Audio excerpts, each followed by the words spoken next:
সারাদিন রোজা রেখে শরীর ক্লান্ত হয়ে গেছে, তাহলে ইফতারে তৈরি করে খেতে পারেন এই মজাদার শেকটি। এই শেকটা খাওয়ার ফলে আপনাদের সারাদিনের যে গ্লানিটা বা ক্লান্তিটা আছে সেটা দূর হয়ে যাবে ইনশাল্লাহ। তো চলুন আপনাদের সাথে রেসিপিটা শেয়ার করছি। তো প্রথমেই আমার লাগছে 1 কাপ তরল দুধ। তরল দুধটা আমি নর্মাল টেম্পারেচারে রেখেছিলাম। তারপর এখানে আমি দিয়ে দিব 4-5টা খেজুর, বিচিগুলো আলাদা করে। তারপর এখানে আমি দিয়ে দিব 3-4টা কাজু বাদাম ও কাঠবাদাম ও অল্প চীনাবাদাম।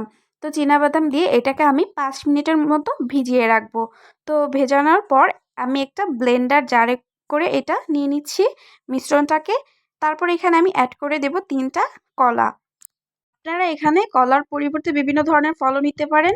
তারপর এখানে আমি দিয়ে দিচ্ছি 1.5 চা চামচ পরিমাণ গুঁড়ো দুধ ও পরিমাণ মতো পানি। আমি এখানে পানি নিয়েছি প্রায় 1.5 কাপ পরিমাণ। তারপর এখানে আমি দিয়ে দিব স্বাদ মতো চিনি। আপনারা যতটুকু চিনি পছন্দ করেন বা মিষ্টি পছন্দ করেন সেই অনুযায়ী দিয়ে নিবেন। তো তারপর এটাকে আমি ব্লেন্ড করে নেব। তো ব্লেন্ড করার পর আমি এখানে একটা গ্লাসের মধ্যে সার্ভ করে নিচ্ছি।